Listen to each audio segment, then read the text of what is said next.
এক অসহায় মেয়ের জীবনের কিছু ঘটনা। বাবা মায়ের একমাত্র সন্তান।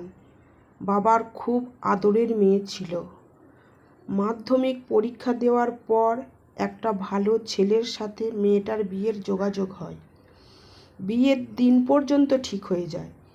বাবার তো অনেক ইচ্ছা মেয়ের ধুমধাম করে অনেক আত্মীয় স্বজনকে নিমন্ত্রিত করে মেয়ের বিয়ে দেবে, কিন্তু বাবার আশার পূরণ হলো না। একদিন একটা ঝড় উঠল। কতকগুলো বদমাশ ছেলে মেয়েটার বিয়ে হতে দেবে না, মেয়েটার নামে অনেক খারাপ মন্তব্য করে ছেলের বাড়িতে জানিয়েছে মেয়েটা নাকি খারাপ, এই মেয়েকে বিয়ে করা যাবে না। কিছুদিন পর ছেলেটা মেয়েটাদের বাড়ি আসে। তারপর মেয়েটাকে সব ঘটনা খুলে বলে। তখন মেয়েটা বুঝতেই পারছিল না যে তার কি করা উচিত। সত্যিই কি মেয়েটা খারাপ ছিল?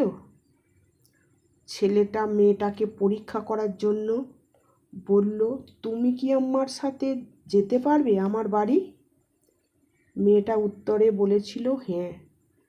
কারণ মেয়েটা যদি বলতো যে না আমি যাব না, তাহলে ছেলেটা ভাবতো যে মেয়েটা সত্যি করেই খারাপ, তাই আমার সাথে যেতে চাইছে না। সত্যি একদিন সেই রাতে ছেলেটা মেয়েটাকে নিয়ে চলে গিয়েছিল। তারপর মেয়েটাকে সম্মানের সহিত বাড়ির কালী মন্দিরে অগ্নি সাক্ষী করে সব নিয়ম কানুন মেনে মেয়েটার বিয়ে হয়েছিল। কি কপাল মেয়েটার, ভাগ্যের কি পরিহাস!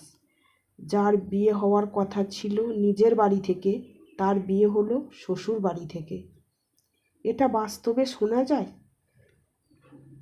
বিধাতার লেখা যেটা কপালে আছে সেটা তো মানতেই হবে। মেয়েটা এখন স্বামী সংসার নিয়ে সুখে সংসার করছে, আর মা বাবা কান্নায় ভেঙে পড়েছে।